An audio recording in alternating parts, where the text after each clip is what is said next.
মদিনার মসজিদে নববী শরীফে আল্লাহ নবী আসরে নামাজে পরওয়াজ করছেন। तमाम साहाबाए किराम गणेरा আল্লাহ নবীর চতুর্পাশে গোল করে ঘিরে বসে আমার নবী পাকের জবান মোবারকের ওয়াজ শুনছেন। মদিনা মসজিদে নববী শরীফের বারান্দায় একজন সাহাবা বসে বসে আমার নবী পাকের চাঁদ মুখের পানেছে ঝরঝর ঝরঝর ঝরঝর ঝরঝর করে কাঁদছে। ওয়াজ করতে করতে আল্লাহ নবীর লক্ষ্য পড়ে গেল। হুজুর জিজ্ঞাসা করে কি হয়েছে বাবা, বারান্দায় একা বসে অত কাঁদছেন কেন? কে কি করেছে বাবা, কে কি বলেছে বাবা? এদিকে উঠে আসেন। সাহাবারা উঠেছে মদিনার মসজিদে নববী শরীফের ভিতরে আল্লাহ নবীর পেছনে গিয়ে বসলেন। মাথা নাট করে ঝরঝর ঝরঝর করে কাঁদছেন। নবী পাক জিজ্ঞাসা করছেন, কোনো উত্তর দিচ্ছেন না। আল্লাহ জিজ্ঞাসা করে বাবা তুমি কি বাড়িতে কোনো অশান্তি করে এসেছো নাকি? ছেলে মেয়েদের সাথে বিবির সাথে ঝামেলা করে পালিয়ে এসেছো, রাগারাগি করে চলে এসেছো? মদিনা মসজিদে নববী শরীফের বারান্দায় বসে এখন ছেলে মেয়েদের মায়ায় বিবির মায়ায় বসে বসে কাঁদছো। ঘর থেকে বেরিয়ে এসেছো রাগ করে, লজ্জার খাতিরে তুমি বাড়ি যেতে পারছো না। এই মদিনা মসজিদে নববীর বারান্দায় বসে ছেলে মেয়ের মায়ায় বিবির মায়ায় বসে বসে কাঁদছো। সাহাবাগণ বললেন, ইয়া রাসূলুল্লাহ, ইয়া হাবিবাল্লাহ, বিয়াদি মাফ করুন, আমি আমার সংসারে ব্যাপারে কাঁদি নাই, ছেলে মেয়ে বিবির জন্য কাঁদি নাই, আমি আপনার জন্য কোন গরিব একজন সাহাবা, গরিব মনটা আমার চায় সব সময় হুজুর আপনার চাঁদ মুখের পানে চেয়ে থাকি। জোরে বলেন না, জোরে বলেন না। মনটা আমার চায় সব সময় হুজুর আপনার দরবারে পড়ে থাকি। মনটা আমার চায় সব সময় আপনার কাছে বসে আপনার একটু সেবা যত্ন একটু খেদমত করি। ইয়া রাসূলুল্লাহ, ইয়া হাবিবাল্লাহ, হুজুর আপনি যখন আমাকে দেখতে পান আর আমায় থাকতে দেন নাই, আমাকে ডেকে বাড়ি পাঠিয়ে দেন, যাও তুমি বাড়ি যাও, বাড়ি যাও। তুমি সবসময় আমার এখানে বসে থাকো কেন? তোর সংসার নাই, বাড়িতে কাজ নাই, বাড়িতে ছেলে মেয়ে বউ নাই, এখানেই সবসময় বসে থাকো। ওঠো, বাড়ি যা, বাড়ি যা। সাহাবা যে কেন কাঁদে, সে কার দিওয়ানা, সে কার মোহব্বতে পড়ে আছে, এটা আমার নবী পাক জানতেন না, জানতেন না। সাহাবাদের ভিতরেও কিছু কিছু খাস মোহব্বতী ছিল না, ছিল নি, সেটা নবী জানতেন না। তারপরও নবী ধমক দিচ্ছেন কেন, উঠিয়ে দিচ্ছে কেন? এই ধমক দেওয়াটা হলো আল্লাহ পাকের হুকুম। হাবিব, ওদেরকে জমিয়ে রাখবেন না, ওদের সংসার আছে, বাড়িতে ছেলে মেয়ে বউ আছে। সংসারের গার্জেন যদি আপনার দরবারে সব সময় পড়ে থাকে, সংসারটা চলবে? ছেলে মেয়েগুলো খাবে কি? বাড়ির গার্জেন যদি আপনার দরবারে বসে থাকে সব সময়, সংসারটা চলবে? ছেলে মেয়েগুলো খাবে কি? ওকে পাঠান, ও দেখে আসো সংসার কি হচ্ছে, ওর ছেলে মেয়েগুলো কি করছে, ওর বউটা কিভাবে সংসারটাকে মেনটেনেন্স করছে। ও আবার আসবে, ওকে আসার কথা বলতে হবে না, আপনার দরবারে তো উঠে যাবে, এই ক্ষমতা নেই। আমি আপনাকে এমন নিয়ামত করেছি, আপনার নূরের চাঁদ মুখটা এক নজর দেখবে, দুনিয়ার সব কথাটাও ভুলে যাবে। জোরে বলবেন।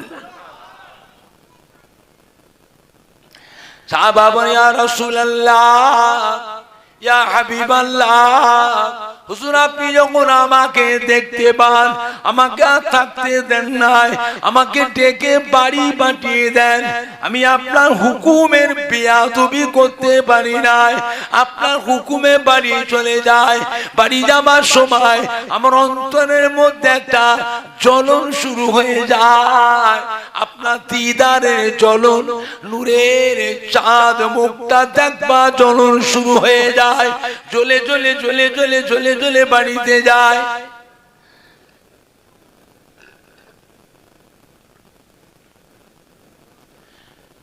সংসার দেখাশোনা করি, কাজ কাম করি, ছেলে মেয়ে বিবি বাচ্চাদের তত্ত্বাবধান করি। ইয়া রাসূলুল্লাহ, ইয়া হাবিবাল্লাহ, আমার অন্তরের জ্বলন যখন বেশি হয়ে যায়, আমাকে আর কাজ কাম ভালো লাগে না, সংসার আর ভালো লাগে না, ছেলে মেয়ে আমায় ভালো লাগে না, বিবি আমায় ভালো লাগে না, ভালো লাগে শুধু আপনার নূরের চাঁদ মুখটা এক নজরে দেখতে। জোরে বলেন না, জোরে বলেন না। তখন আমি করি কি, কাজ কাম বন্ধ করছি, কাজ কাম বন্ধ করে সংসার ফেলে রেখে, ছেলে মেয়ে বিবি বাচ্চা কাউকে কিছু বলি না, আমার সংসার থেকে আমি একা বেরিয়ে যাই। সবাই ঘরে থাকে, আমি বেরিয়ে আসি। কোথায় যায়? কার কাছে যায়? ছেলে মেয়ের কাছে, বিবির কাছে বলে আসি না, ছেলে মেয়ে বিবির কাছে বলে আসি না। ইয়া রাসূলুল্লাহ, ইয়া হাবিবাল্লাহ, বাড়ি থেকে বেরিয়ে এসে টুকটুক টুকটুক করে হাঁটি। মরুভূমিতে যখন আসি, মরুভূমিতে এসে ছুটি, ছুটে ছুটে ছুটে ছুটে ছুটে ছুটে এসে মদিনার মসজিদে নববী শরীফের বারান্দায় এক কোণে দাঁড়িয়ে আপনার নূরের চাঁদ মুখখানা এক নজর দেখার সাথে সাথে আমার অন্তরের জ্বলন ঠান্ডা হয়ে যায়।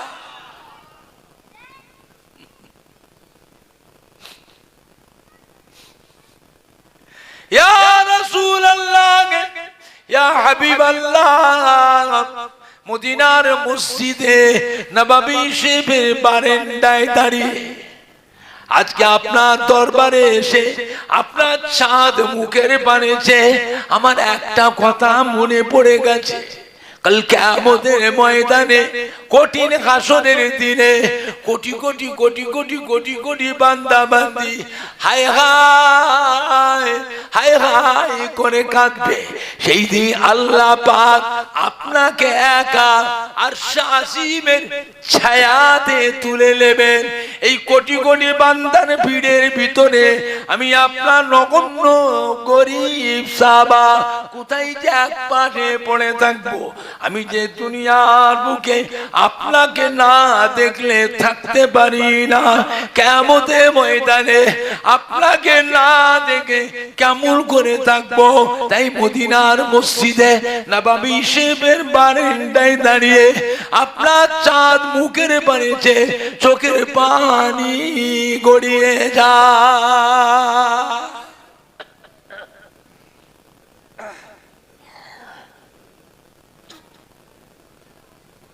ও ভাইজানেরা, আল্লাহ নবী সাহাবাকে কি বলে সান্ত্বনা দিয়েছিলেন?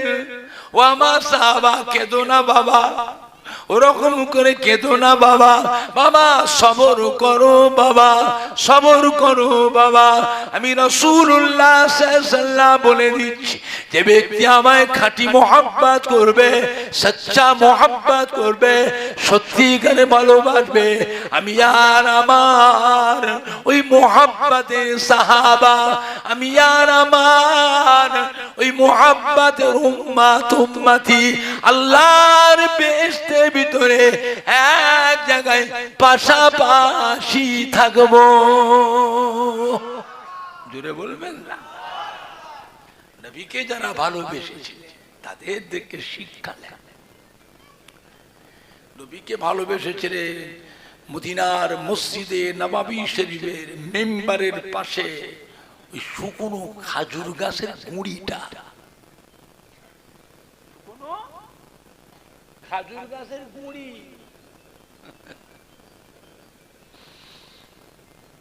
মদিনার মসজিদে নববী শরীফের মিম্বার যখন সংস্কার করা হচ্ছে নতুন করে,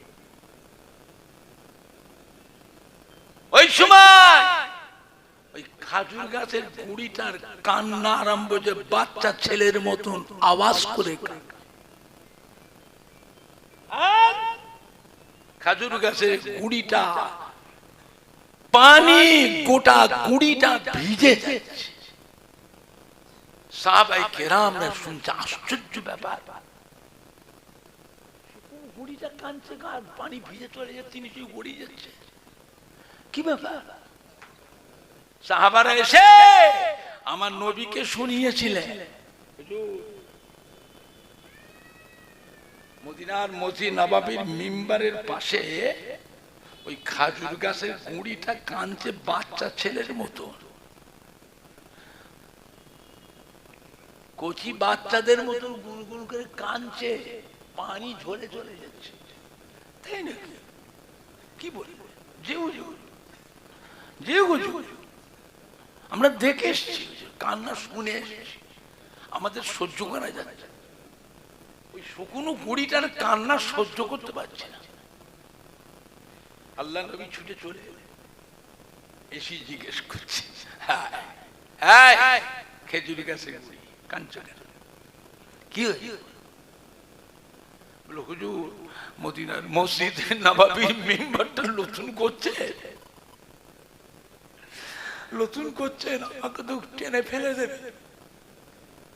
এতদিন আমি ছিলাম, আপনি খুতবা দিতে আমি গুড়িটার উপরে ভর দিয়ে, আমার উপরে ঠেস দিয়ে, ঠেক দিয়ে, ভর দিয়ে খুতবা পড়তে, আজ থেকে তো আমি আপনার খেদমত থেকে মহরুম হয়ে যাব, আপনার খেদমত থেকে বঞ্চিত হয়ে যাব, আপনি আমার উপর ভর দিয়ে খুতবা পড়তে। নতুন মসজিদের মিম্বারটা নতুন করে সংস্কার করছে, আমাকে তো কোথায় ফেলে দেবে, আমি আপনার খেদমত থেকে বঞ্চিত, আমাকে ফেলে দেবেন না হুজুর, আমি আপনাকে ভালোবাসি, আমি আপনাকে মোহাম্মত করি, আমাকে ফেলে দেবেন না। আল্লাহ নবী কি বলেছেন? বেটা, বেটা কেঁদো না, কেঁদো না, বেটা কেঁদো না, আমি রাসূলুল্লাহ বলে দিচ্ছি তোমাকে, আমি রাসূলুল্লাহ বেহেশতে থাকবো, তুমি আমার পাশে থাকবে। জোরে বললেন না? আর একটু জোরে বলা যাবে না? কি গো, কোথা আছে? নবীকে ভালোবেসেছে, উহুদ পাহাড়, উহুদ পাহাড় নবীকে ভালোবেসেছিল। উহুদের যুদ্ধের সময় সাহাবায়ে কিরামদের নিয়ে আল্লাহর নবী যখন কাফেরদের জুলুমের ভয়ে পাহাড়ে উঠতে গেলেন, তো উহুদ পাহাড়টা কি হয়েছিল? হ্যাট হয়ে গেছিল। জোরে বলবেন না? উহুদ পাহাড়টা হ্যাট। পাহাড়ে উঠতে কষ্ট হয় না? কষ্ট হয় না? কথা বলেন। পাহাড়ে উঠতে কষ্ট না আরাম? উহুদ পাহাড়টা নবীর জন্য হ্যাট হয়ে গেছিল। নবী সাহাবাদের টপ করে উহুদ পাহাড় উঁচু করে পাহাড় উঁচু হয়ে গেল। জোরে বলবেন না? এবারে যুদ্ধের পরে এই উহুদ পাহাড়টা কেঁদেছিল। নবী উহুদ পাহাড়কে সান্ত্বনা দিয়েছে, কেঁদো না, তুমি আমাকে ভালোবাসো, আমি রাসূলুল্লাহ তোমাকে ভালোবাসি, কেঁদো না। উহুদ পাহাড়, কথা দিচ্ছি তোমাকে ওই সাথে করে বেহেশতেও নিয়ে যাব। আর একটু জোরে বলবেন না? আর কি বুরাক, কি বুরাক, যে বুরাকের পিঠে সওয়ার হয়ে আল্লাহর নবী সাতবক আসমান, সিদরাতুল মুনতাহা আর শাযীম লা মাকানে গিয়েছিলেন। এই বুরাকটা কেনেছিল। হুজুর আজকে আমার পিঠে আপনি বসেছেন, আপনাকে নিয়ে যাচ্ছেন, আল্লাহ পাকের সম্মানিত মেহমান। কিয়ামতের ময়দানে কোটি কোটি কোটি কোটি বুরাক থাকবে, আপনাকে আমার পিঠে বসতে হবে। আমি বুরাক যেন আপনার খেদমত থেকে কিয়ামতের দিনে যেন বঞ্চিত না হবে। কোটি কোটি কোটি কোটি কোটি কোটি উম্মতের পরিদর্শন করবেন আল্লাহর নবী এই বুরাকের পিঠে সওয়ার হয়ে। জোরে বলবেন না? নবী কি বলেছিলেন? বুরাক কেঁদো না, কথা দিলাম কিয়ামতের ময়দানে তোমার পিঠেই আমি রাসূলুল্লাহ বসবো। জোরে বলবেন না?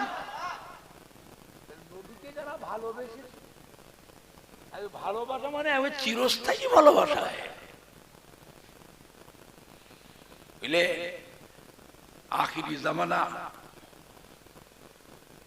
যারা ভালোবেসেছে তাদের দেখে শিক্ষা নেন। এই মাটি আল্লাহর ওলিদের মাটি, নায়েবে নবী, আশিকে রাসূলদের মাটি। এই মাটিতে জানা অজানা হাজার হাজার আল্লাহর ওলি কামেল, আউলিয়া কিরাম, হাক্কানি পীরে কামেলদের খেদমত, মেহনত এই মাটিটাতে আছে না? না। একজন না একজন ওলিয়ে কামেল, হাক্কানি পীরে কামেলকে মজবুত করে ধরে রাখবেন। কারোর মুখের দিকে তাকাবেন না, কারোর কথা কানেও নেবেন না। একজন না একজন আল্লাহর ওলিয়ে কামেল, হাক্কানি পীরে কামেলকে মজবুত করে ধরে রাখবেন। তার নিয়ম কানুন, আদেশ নিষেধ, আমল আখলাক নিজের মধ্যে নিয়ে আসুন। আমার ভাইজানরা, বাপজানেরা, যুবকেরা, আল্লাহ আমাদের ছেলেপুলে বাচ্চাদেরকে আল্লাহ সামাজিক ধার্মিক করেন, শিক্ষিত শিক্ষিতা করেন, ধার্মিক ধার্মিকা করেন, বংশের আলো করেন। এই ছেলে মেয়েদের দ্বারায়, নাতি পুতাদের দ্বারায়, ভাগনা ভাগ্নিদের দ্বারায়, বাপ মা, দাদু নানা, দাদি নানির কলিজাকে আল্লাহ ঠান্ডা করুন। এই বাচ্চাগুলোকে আল্লাহ বংশের আলো করেন। জোরে বলবেন না?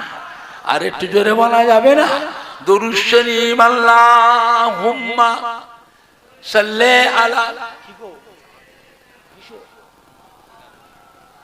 কে দেবে চাঁদা? কটা লোকে তোমরা দেবে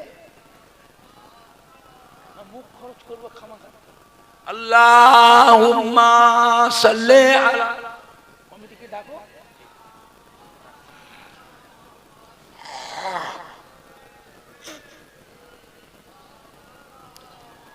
জোরে জোরে পড়ে না কালমা লা ইলাহা ইল্লাল্লাহ।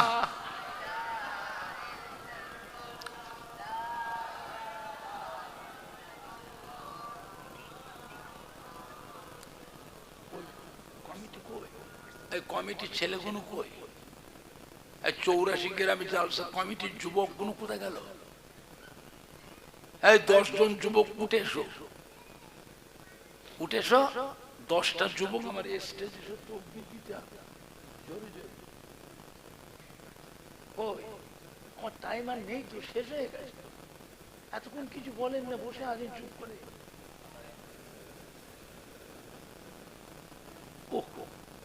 আমি এখান থেকে যাবো সেই লাউহাটি পার করে যাবো।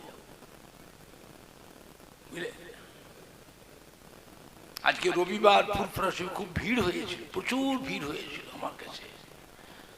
ফুরফুরা শরীফে আমার কাছে শুক্রবার আর রবিবারে হাজার হাজার লোকের ভিড় হয়। বিভিন্ন জেলাম থেকে, বিভিন্ন জেলা থেকে সব আসে, বুঝলেন না?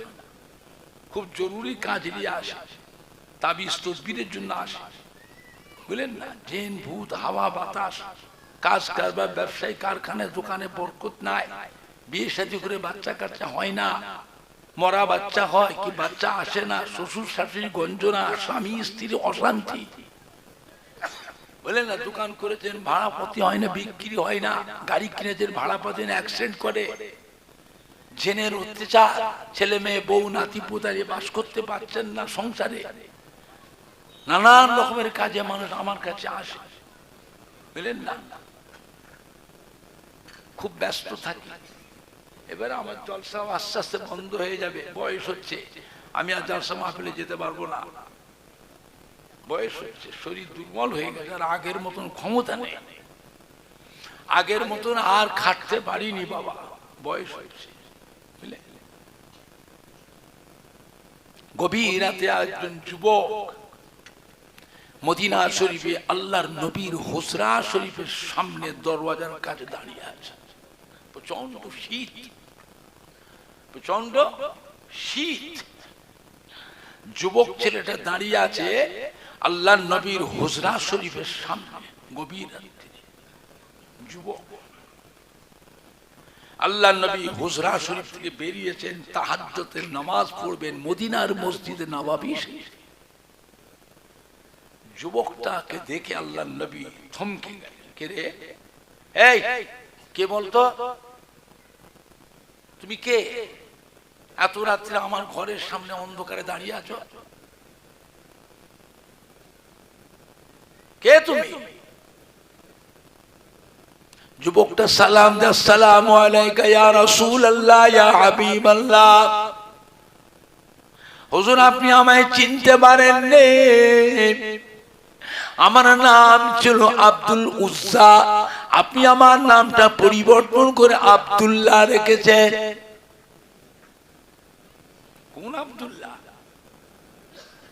মক্কা শরীফে বাড়ি। আল্লাহ নবী তুমি তো বড় ব্যবসায়ী লোকের ছেলে, তোমার বাপ চাচারা তো ধনী মানুষ ছিল রে বাবু। হ্যাঁ, সকাল বিকাল নতুন নতুন কাপড় পরিবর্তন করতো, সেই লোকের ছেলে। আজ তো দেখি তোমার কিচ্ছু নেই, বেকা হয়ে দাঁড়িয়ে আছে, সিধে হয়ে দাঁড়াতে পারে না, পরনা কাপড় ছিঁড়া, এত ছোট, সিধে হয়ে দাঁড়ালে তার লজ্জাস্থান খালি হয়ে যায়।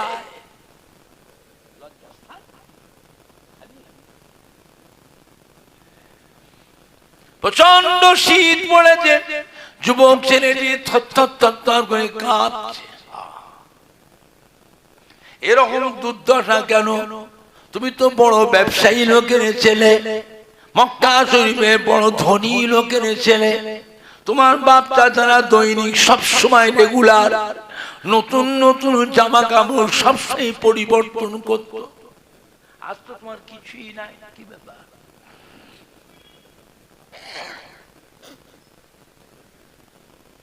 ইয়া রাসূলুল্লাহ ইয়া হাবিবাল্লাহ,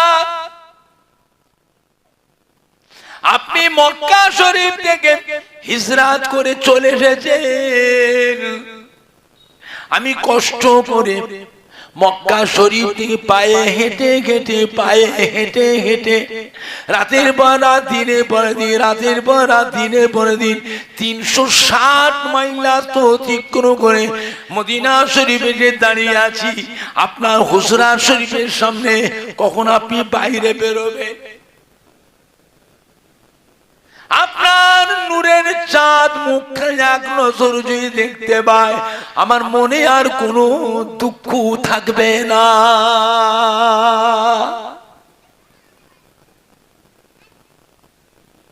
এরকম দুর্দশা কেন? যুবকটি বলল, হুজুর আমি আপনার কাছে আসা যাওয়া করি, আপনার কাছে ইমানের কলমা পড়ে মুসলমান হয়েছে। আমার ছোটবেলায় বাপ মারা গেছে, মা আমাকে চাচার কাছে লালন পালন করতে দিয়েছে।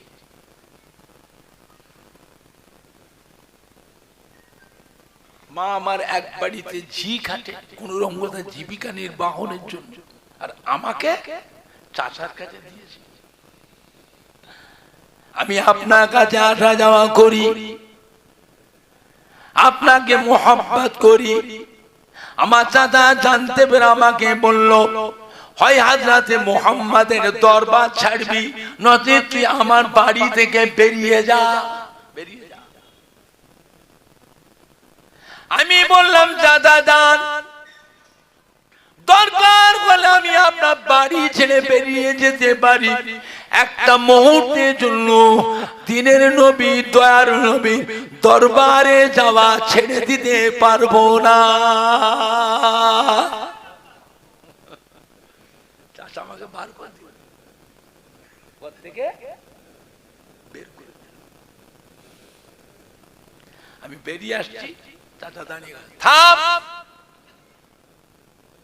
তো জামা কাপড় খুলে দিয়ে যা, ওইগুলো আমার, আমি কিনে দিয়েছি, জামা কাপড় খুলে দে।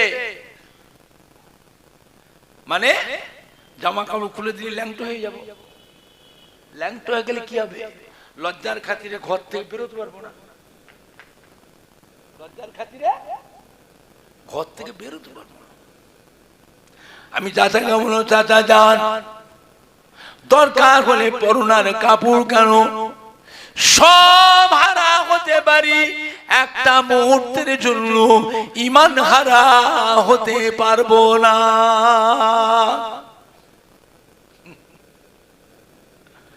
চাচা আমার কাপড়গুলো খুলে নিল,